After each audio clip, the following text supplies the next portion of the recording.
ನೌಕಾಪಡೆಯಲ್ಲಿ short service commission SSC ಅಧಿಕಾರಿ ಹುದ್ದೆಗಳ ಬಗ್ಗೆ ಸಂಪೂರ್ಣ ಮಾಹಿತಿ ಇಲ್ಲಿದೆ. ಪ್ರತಿ ವರ್ಷ 2 ಬಾರಿ, ಸಾಮಾನ್ಯವಾಗಿ ಜನವರಿ ಮತ್ತು ಆಗಸ್ಟ್ನಲ್ಲಿ ಈ ಹುದ್ದೆಗಳಿಗೆ ಅಧಿಸೂಚನೆ ಹೊರಡಿಸಲಾಗುತ್ತದೆ.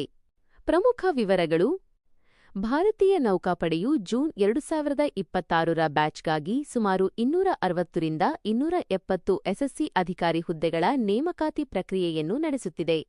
ವಿವರ: ಮಾಹಿತಿ. ಒಟ್ಟು ಹುದ್ದೆಗಳು ಸುಮಾರು 270. ಹುದ್ದೆಯ ಹೆಸರು: ಎಸ್ಎಸ್ಸಿ ಅಧಿಕಾರಿ, ಎಕ್ಸಿಕ್ಯೂಟಿವ್, ಟೆಕ್ನಿಕಲ್, ಎಜುಕೇಷನ್.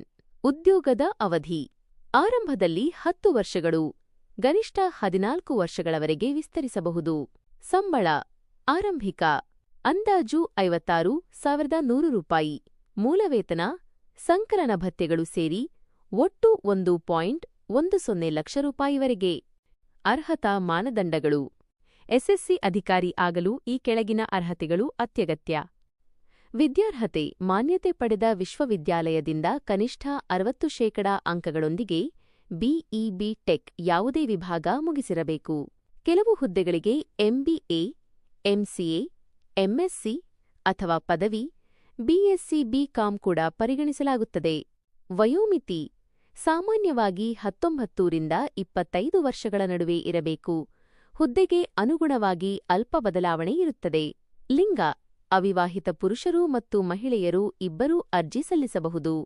ಆಯ್ಕೆ ಪ್ರಕ್ರಿಯೆ ಸೆಲೆಕ್ಷನ್ ಪ್ರಾಸೆಸ್: ಆಯ್ಕೆಯು ಕೇವಲ ಅಂಕಗಳ ಮೇಲೆ ಮಾತ್ರವಲ್ಲದೆ ನಿಮ್ಮ ವ್ಯಕ್ತಿತ್ವ ಮತ್ತು ದೈಹಿಕ ಸಾಮರ್ಥ್ಯದ ಮೇಲೆ ಅವಲಂಬಿತವಾಗಿರುತ್ತದೆ.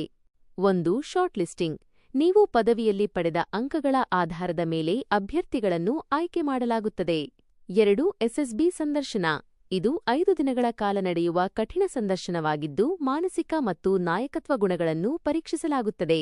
3. ವೈದ್ಯಕೀಯ ಪರೀಕ್ಷೆ: ದೈಹಿಕವಾಗಿ ಮತ್ತು ವೈದ್ಯಕೀಯವಾಗಿ ನೀವು ನೌಕಾಪಡೆಗೆ ಸರಿಹೊಂದುತ್ತೀರಾ ಎಂದು ಪರೀಕ್ಷಿಸಲಾಗುತ್ತದೆ. 4. ಮೆರಿಟ್ ಲಿಸ್ಟ್: ಅಂತಿಮವಾಗಿ ಮೆರಿಟ್ ಆಧಾರದ ಮೇಲೆ ತರಬೇತಿಗೆ ಆಯ್ಕೆ ಮಾಡಲಾಗುತ್ತದೆ. ಅರ್ಜಿ ಸಲ್ಲಿಸುವುದು ಹೇಗೆ? ಅಧಿಕೃತ ವೆಬ್ಸೈಟ್ ಸಸ್ಪಿಷಿಯಸ್ ಲಿಂಕ್ ರಿಮೋಟ್ಗೆ ಭೇಟಿ ನೀಡಿ. ಹೊಸ ಅಧಿಸೂಚನೆಗಳು ಬಂದಾಗ ಕರೆಂಟ್ ಆಪರ್ಚುನಿಟೀಸ್ ವಿಭಾಗದಲ್ಲಿ ಲಭ್ಯವಿರುತ್ತವೆ. ಯಾವುದೇ ಅರ್ಜಿ ಶುಲ್ಕ ಇರುವುದಿಲ್ಲ. ನೀವು ಪ್ರಸ್ತುತ ಯಾವ ಡಿಗ್ರಿ ಅಥವಾ ಶಿಕ್ಷಣವನ್ನು ಪಡೆಯುತ್ತಿದ್ದೀರಿ ಅದನ್ನು ತಿಳಿಸಿದರೆ ನೀವು ಯಾವ ನಿರ್ದಿಷ್ಟ ವಿಭಾಗಕ್ಕೆ